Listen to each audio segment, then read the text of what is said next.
bentar lagi itu kan Idul Adha Bang Zul.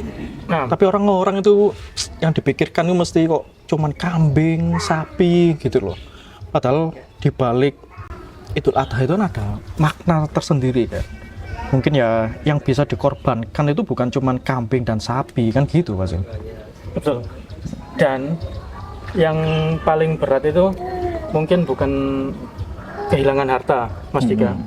Tapi kehilangan apa yang sudah kita perjuangkan mati-matian, Mas Dika. Biasanya itu sih, Mas Dika. Nah, makanya itu mungkin ego, hawa nafsu, mungkin maksiat yang kita sukai itu mungkin maknanya tuh kita harus mengorbankan hal seperti itu.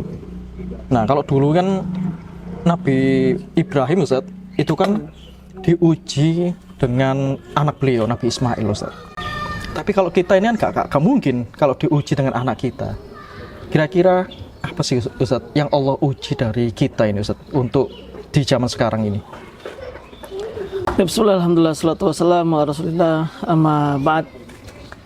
Sebentar lagi kan memang momen ya Idul Adha tentu mengingatkan kita tentang ya peristiwa besar yang dialami oleh Nabi Ibrahim dan Nabi Ismail alaihissalam, di mana itu juga merupakan ya ujian yang besar bagi keduanya, di mana Allah Subhanahu wa taala sendiri mengatakan inna hadza lahwal balaul mubin. Sesungguhnya ini adalah ujian yang besar. Dan antara ujian yang mereka alami bagaimana ketika Nabi Ibrahim diperintahkan untuk menyembelih putra beliau sendiri. Padahal Nabi Ismail kan putra yang dinanti-nanti berpuluh-puluh tahun, lebih dari 80 tahun mengharapkan seorang anak. Setelah memiliki anak, ketika beranjak dewasa, justru diperintahkan untuk menyembelihnya. Tentu sebagai orang tua mungkin akan merasa berat. Tapi keduanya memahami bahwasanya ini adalah ujian dari Allah Subhanahu wa taala. Sampai-sampai Nabi Ibrahim mengatakan, "Ya bunayya, inni ara fil manami anni adbahuka, fangzur madza tara." Wahai anakku, sesungguhnya aku melihat dalam mimpi aku akan menyembelihmu. Dan mimpi seorang nabi adalah hak, adalah kebenaran. Yang ini merupakan perintah dari Allah Subhanahu wa taala. Di sini juga menarik bagaimana kita melihat reaksi dari sang putra Nabi Ismail alaihissalam. Dengan tegas justru mengatakan, "Ya abati if'al ma tu'mar." Wahai ayahanda, kerjakanlah apa yang diperintahkan oleh Allah Subhanahu wa taala kepada engkau. Jadi di sini yang diuji tidak hanya Nabi Ibrahim, bahkan Nabi Ismail pun juga diuji. Bagaimana reaksinya ketika mendengarkan perintah tersebut. Dan ini apa yang dijawab oleh Nabi Ismail. Satajiduni insyaallah minas sabirin. Engkau akan mendapatiku termasuk orang-orang yang bersabar. Ini juga merupakan ya hasil dari pendidikan Nabi Ibrahim alaihissalam. Nah, dulu yang dikorbankan oleh Nabi Ibrahim hendak menyembelih putranya. Nabi Ismail pun juga berkorban sampai rela dengan perintah tersebut. Nah, pada zaman ini ya memang bisa jadi seseorang diuji dengan anak meskipun bukan diperintahkan untuk menyembelih. Bisa jadi seorang diuji dengan egonya, dengan hawa nafsunya. Ketika dia harus mendahulukan perintah Allah dibandingkan dengan keinginan hawa nafsunya, egonya. Nah, sekarang tidak sedikit di antara kita ingin membeli iPhone 17 Pro misalkan. Nah, itu Ustaz. Harganya berapa itu? Wah, mahal kalau itu Ustaz. 30 juta lebih mungkin 30 juta. Mereka rela untuk ngutang, nyicil misalkan. Padahal iPhone kalau mau bersabar sebentar saja, misalkan 6 bulan, dari sisi fungsi ya tetap berfungsi, ya mungkin mereka kenapa kok rela membelinya sekarang? Karena kan memanfaatkan momen.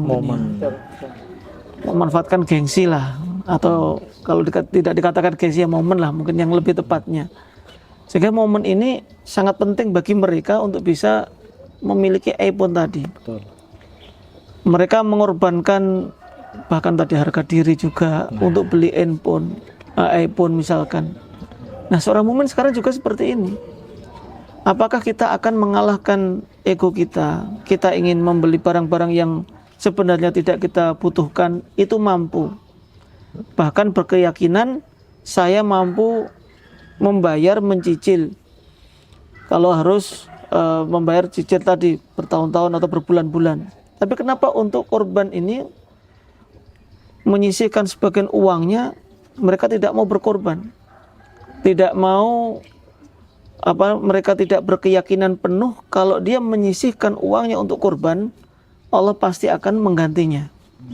Sebenarnya hampir sama dari sisi keyakinan. Kalau tadi yakin mampu bayar 25 juta, 30 juta.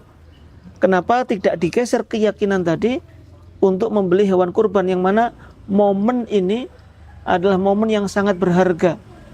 Bahkan para ulama sepakat mengatakan bahwasanya uang yang dikeluarkan untuk beli hewan ketika bertepatan dengan Idul Adha itu jauh lebih utama dibandingkan dengan membeli hewan yang serupa tapi di waktu yang lain disedekahkan. Sehingga mukmin yang cerdas pasti akan memanfaatkan momen ini untuk berkorban, dan dia bisa menyembelih, dia bisa mengalahkan egonya, hawa nafsunya untuk menjalankan perintah Allah dan Rasulnya. Berarti zaman sekarang ini Mas Dika, yang kita korbankan berbeda dengan zaman dulu. Betul Pak Zul. Kalau zaman dulu, zamannya Nabi Allah, Nabi Ibrahim alaihissalam, yang dikorbankan berkorban diuji untuk mengorbankan anaknya. Mungkin zaman sekarang yang harus kita relakan, yang kita korbankan ego kita, Nah itu. hasrat kita, mungkin ambisi terhadap jabatan, terhadap pangkat, hubungan yang kurang baik. Mungkin dari orang-orang sekarang itu bisa menyembelih kambing, menyembelih sapi itu bisa, Ustaz ya. Tapi kenapa kok sulit untuk menyembelih egonya sendiri? Nah, kira-kira korban yang berat itu kita berkorban apa sih, Ustaz? Nah, ketika saat ini memang banyak orang mampu tapi tidak mau berkorban. Yang pertama ya karena memang hawa nafsunya itu lebih besar. Kecintaannya terhadap harta itu ya lebih besar. Artinya juga keyakinan dia akan janji Allah Subhanahu wa taala, keimanan dia kepada Allah, keimanan dia kepada hari akhir itu kurang atau kurang sempurna. Makanya dia harus bisa menyembelih hawa nafsunya, menyembelih keinginan buruknya, menyembelih hasratnya terhadap dunia. Bahwasanya dunia ini ya hanya sementara, tidak akan bisa bermanfaat di akhirat nanti, kecuali kalau memanfaatkan harta-hartanya tadi, kecuali untuk memanfaatkan harta-hartanya tadi untuk kepentingan akhirat nanti. Nah, ini yang perlu kita tanamkan pada jiwa kita. Mungkin sebagian orang juga menganggap bahwasanya ketika menyembelih ini hanya sekedar mendapatkan dagingnya diberikan kepada orang lain. Ya memang itu diantara salah satu hikmahnya. Tidak sedikit dari kaum muslimin, orang-orang miskin, mereka bisa makan daging ini ya ketika Idul Adha saja. Betul.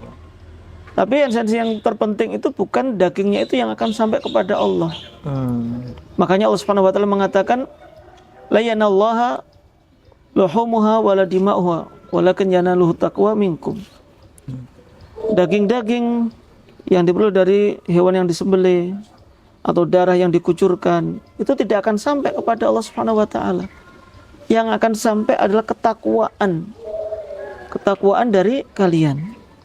Untuk apa dia menyembelih? Dan orang yang bertakwa kepada Allah, dia akan senantiasa berusaha untuk menjalankan perintah-perintah Allah Subhanahu wa taala dan juga menjauhi segala larangan-larangannya. Dan inilah yang paling penting dari menyembelih tadi. Memang menyembelih dagingnya itu penting, kambingnya atau sapi kalau di negara kita belum ada unta. Tapi itu bukan tujuan utamanya. Itu hanya sebagai wasilah bagi kita semuanya untuk bisa mendekatkan diri kita kepada Allah Subhanahu wa taala bagaimana kita bisa mengorbankan sebagian harta kita setelah kita menyembelih hawa nafsu kita untuk menjalankan perintah-perintah Allah Subhanahu wa taala. Artinya tatkala kita sudah bisa mengalahkan ego kita, hawa nafsu kita, lalu kita kembali kepada Allah, kita melakukan semuanya karena Allah Subhanahu wa taala, maka akan mudah bagi kita semuanya untuk membeli hewan kurban yang bisa kita berikan di Idul Adha ini. Nah, Ustaz. Nah, ini yang seperti yang disampaikan agar kita bertakwa tadi, Ustaz. Nah, terkadang Ustaz, kita itu merasa berat kehilangan harta ketimbang untuk berkorban yang Ustaz sampaikan tadi, mengorbankan ego, ambisi, menaruh sedikit hasrat kita, melepaskan maksiat. Nah, kita lebih cinta kepada harta kita. Berat gitu. Mungkin ada nasihat, Ustaz. Nah, memang ya ujian kita itu diantaranya di harta.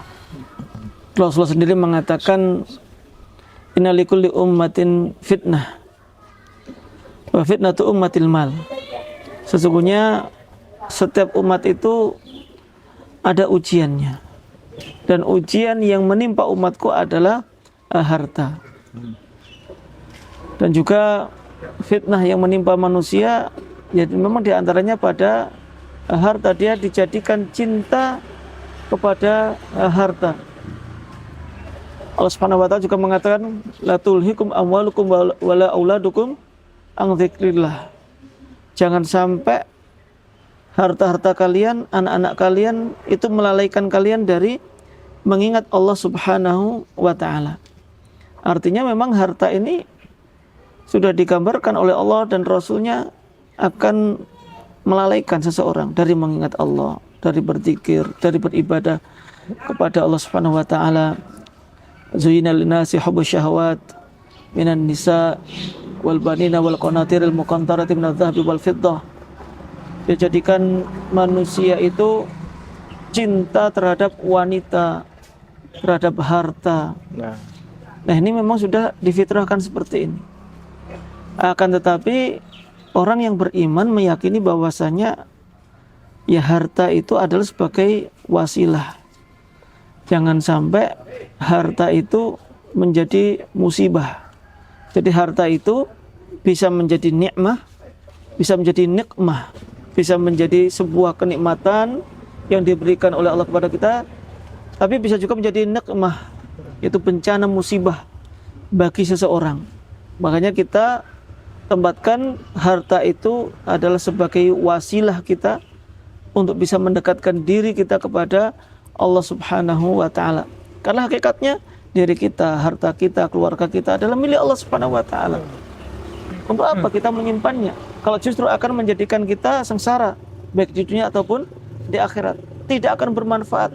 Orang yang hanya menyimpan di dunia, tidak mau bersedekah, tidak mau membeli hewan kurban, justru nanti akan menjadi bumerang bagi dirinya sebagai hujjah alaihi, yaitu akan menjadi pemberat timbangan keburukannya nanti di akhirat. Waliyadzubillah. Oke. Nah, mungkin nggak sih Ustadz, sesuatu yang kita perjuangkan mati-matian Ustadz, tapi justru hal itu yang bikin kita jauh dari Allah. Hal seperti itu mungkin nggak sih Ustadz? Ya sangat mungkin. Jadi memang di antara faedah tadi, Allah Subhanahu wa taala itu akan menguji kita itu dengan sesuatu yang kita cintai. Baik itu anak, istri, harta. Allah Subhanahu wa taala menguji dengan sesuatu yang kita senangi, kita harapkan, kita cita-citakan, kita miliki, sehingga terkadang seseorang itu malah tidak menyadari kalau sedang diuji.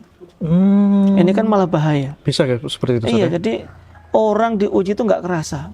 Betul. Makanya Allah Subhanahu wa taala mengatakan, fa amal insan idza mabtalahu rabbu fa akrama wa na'amah fa yaqulu rabbi akraman. Adapun manusia jika diuji oleh Allah dengan diberikan kenikmatan, dia akan mengatakan Allah telah memuliakanku. Nah, seolah-olah dia disayangi oleh Allah dengan banyaknya harta. Akhirnya dia terlena. Makanya kan Rasulullah sallallahu alaihi wasallam mengatakan, wallahi lal faqru ahsya alaikum Walakin ahsya antub satu alaikumud dunya kama busitat ala man kana qablakum. Demi Allah, bukan kemiskinan yang aku khawatirkan menimpa kalian. Justru aku khawatir kalau kalian tuh diberikan kekayaan, dibentakan harta, kenikmatan. Sehingga kalian itu akan berlomba-lomba untuk mendapatkan harta tadi, sebagaimana orang-orang terdahulu itu juga berlomba-lomba untuk mendapatkan harta. Sehingga harta ini juga akan membinasakan kalian, sebagaimana harta itu telah membinasakan umat-umat sebelum kalian. Jadi harta itu yang seharusnya bisa menjadi nikmat, tapi karena tidak disyukuri, tidak digunakan untuk mendekatkan diri kepada Allah, justru nikmat-nikmat tadi yang akan menjerumuskan dia ke dalam perbuatan maksiat. Dan inilah kebanyakan yang menimpa kaum muslimin. Kenapa mereka akhirnya hidupnya juga sengsara? Bagaimana ketika nanti mereka akan disiksa di neraka, disebabkan karena mereka terlena dengan kenikmatan yang diberikan oleh Allah Subhanahu wa Ta'ala. Masya Allah. Nah, Bang Zul, kalau tahun ini Allah kasih kita kesempatan berubah nih, kira-kira apa Bang Zul? Satu hal yang akan kita sembelih kira-kira? Nah, seperti yang jadi pembicaraan kita ini Mas Tika. Nah, Ternyata berkorban itu bukan sekedar, yang berat itu bukan sekedar mengorbankan kambing maupun harta. Betul. Kita mengeluarkan harta untuk sedekah, untuk berkorban, menyembelih kambing atau sapi di Indonesia ini. Tapi yang paling berat, menyembelih ego kita, menyembelih ambisi kita, hawa nafsu kita hawa seperti nafsu itu. kita, hasrat kita terhadap hal-hal keduniawian. Mungkin itu Mas Tika. Soalnya emang jujur aja Bang Zul ya, kalau kita menyembelih sapi atau kambing, kadang-kadang orang itu hanya untuk menutupi atau menjalankan ibadah yang sekedar oh ya ini cuman membeli sapi dan kambing udah selesai. Nah, kalau secara ibadah emang benar seperti itu Ustaz ya. Ya. Cuman kadang-kadang orang itu gak melihat hakikat dari korban itu sendiri seperti itu. Yang Makna. betul makna yang disampaikan seperti yang disampaikan Ustadz Andi Fahmi seperti tadi. Nah, mungkin kira-kira Ustadz closing statement Ustadz mengenai Idul Adha ini seperti apa Ustadz? Ya, Idul Adha mengingatkan kita tentang penting artinya pengorbanan. Makanya kalau di bahasa Indonesia kan artinya kurban. Sebenarnya kalau bahasa Arabnya kan udhiyah. Iya. Bahasa Arabnya adalah udhiyah, hewan yang disembelih ketika hari raya Idul Adha. Kenapa sering disebutkan kurban? Ya karena yataqarruban atau kurbanan ilallah. Menyembelih tadi adalah dalam rangka mendekatkan diri kepada Allah Subhanahu wa Ta'ala. Di samping makna yang lain tadi adalah ya kita mengorbankan hawa nafsu kita, ego kita untuk mendapatkan keridhaan dari Allah Subhanahu wa Ta'ala. Mengingatkan kita bahwasanya segala aktivitas kita dalam kehidupan kita itu semuanya harus kita gunakan untuk mendapatkan keridhaan dari Allah Subhanahu wa Ta'ala, meskipun kita harus mengorbankan waktu kita, uang kita, tenaga kita, yang penting kita bisa mendapatkan keridhaan dari Allah Subhanahu wa Ta'ala. Masya Allah. Jazakallah khairan Ustaz atas waktunya. Barakallahu fiik. Oke, sekarang giliran kalian. Kira-kira kalau tahun ini atau hari ini Allah memberikan kalian kesempatan untuk berubah, kira-kira apa hal yang paling sulit yang akan kalian rubah atau kalian korbankan? Coba tulis di komentar. Barakallahu fikum.